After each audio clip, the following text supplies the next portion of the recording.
Bonjour, aujourd'hui nous allons nous interroger sur la fierté, le sentiment de fierté que l'on peut avoir de nous-mêmes.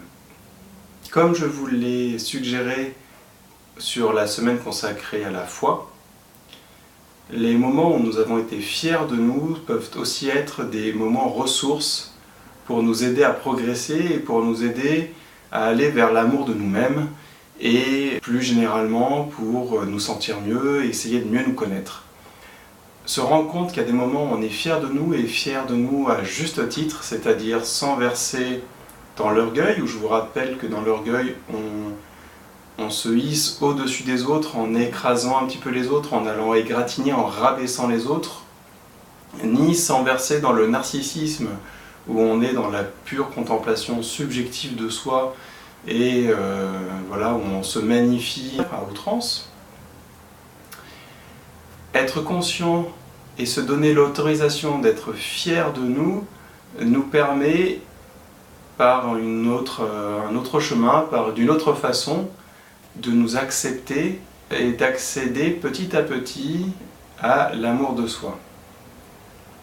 Petit à petit, ou en tout cas de venir compléter ce travail, ou cette prise de conscience du fait que chacun a sa place et que du coup, nous aussi, nous avons notre place. Et la plupart du temps, quand on a l'impression de ne pas avoir de place, c'est qu'on ne s'autorise pas à prendre une place, à se donner une place, qu'en fait on a déjà, ne serait-ce que par le fait d'être ici, présent, maintenant. On a le droit d'être là, on a notre place. À nous de voir et d'accepter qu'on en est une. Quand est-ce que ça arrive ? Eh bien ça arrive dans des moments où on est content, on est satisfait de ce que nous avons réalisé, sans se mesurer ni se comparer aux autres. On est simplement heureux d'avoir accompli ce que l'on a accompli. Et nous n'utilisons pas non plus cet accomplissement pour rabaisser les autres ou pour nous surexposer, nous survaloriser. Je vous encourage donc à aller chercher dans les derniers jours, les dernières semaines qui se sont passées, des événements, des choses que vous avez accomplies et qui vous rendent fiers, c'est-à-dire content de vous, satisfait d'avoir réussi à mener à bout ces choses, de les avoir faites, de les avoir enclenchées, peu importe ce que c'est. Pour vous donner un exemple, je vais parler un peu de moi, et eh bien, il y a quelques jours, j'ai participé à ma première course à pied organisée, chronométrée, tout ça. Je n'avais jamais fait ça de ma vie, je n'aime pas du tout la compétition, du coup je ne me voyais pas participer à une compétition un jour. Et en fait, j'ai plus pris ça comme un défi avec des connaissances qui m'ont dit tiens allez on va s'inscrire, on va tous s'inscrire ensemble, on le fait. Eux sont sportifs, moi pas vraiment.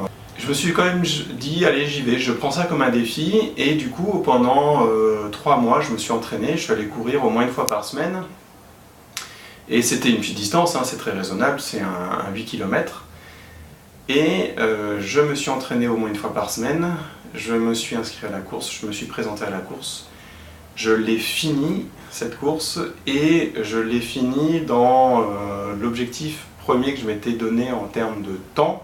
Je montre bien 5 étapes parce que pour moi ce sont 5 étapes desquelles je suis déjà fier. Et ben je suis très content de moi, je suis très content de l'avoir fait, de m'être entraîné, d'être allé jusqu'au bout. Et en plus j'ai trouvé ça très sympa parce que je faisais partie du coup du gros peloton, je suis arrivé à la fin du premier tiers dans l'ordre d'arrivée. Il y avait une bonne ambiance, il y avait plein de gens qui discutaient pendant qu'ils couraient, ils couraient entre amis, ils couraient en famille. Les premiers sont allés super vite, hein, faut pas se mentir, le premier a mis à peine plus de 30 minutes pour faire la course. Il y en avait pour tout le monde, voilà, ceux qui voulaient vraiment faire en mode compétition, aller premier, arriver vite, l'ont fait.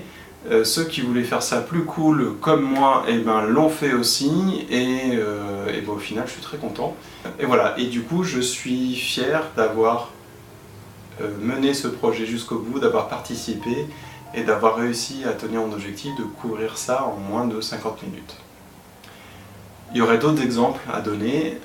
Ce qui est important de retenir là-dedans, c'est que nous avons le droit d'être fiers de nous et nous avons même intérêt à le faire parce que ça nous revalorise nous-mêmes.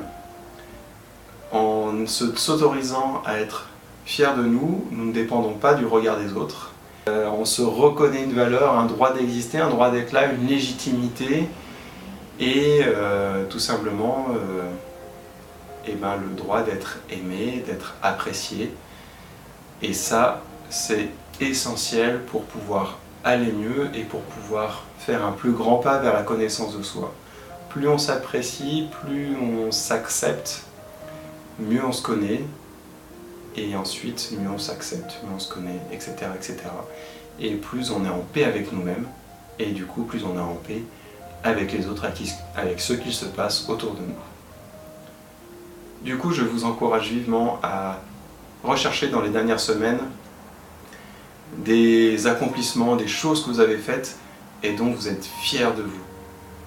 Toujours fier de soi, sans verser dans l'orgueil, dans le narcissisme, etc. Juste fier de vous parce que vous êtes content d'avoir fait ça. Et c'est très bien, bravo. Soyez content de vous. Je vous conseille donc d'aller rechercher ces petits moments, de repenser à ce que ça vous fait ressentir, à ce que ça fait naître en vous, à comment vous vous sentez face à l'accomplissement de ces choses-là. Et gardez ça en vous, c'est très précieux. Reconnaissez-vous ce droit, reconnaissez-vous cette capacité à accomplir des choses et à être content du résultat. Bravo, c'est très bien. Je vous remercie d'avoir regardé la vidéo. Je vous en prie, commentez, partagez. Si vous aimez ça, dites-le moi. Si vous n'aimez pas, dites-le moi et dites-moi pourquoi. Si vous aimez aussi d'ailleurs, dites-moi pourquoi. Et puis abonnez-vous si ce n'est pas déjà fait. Et puis demain matin. Allez, salut.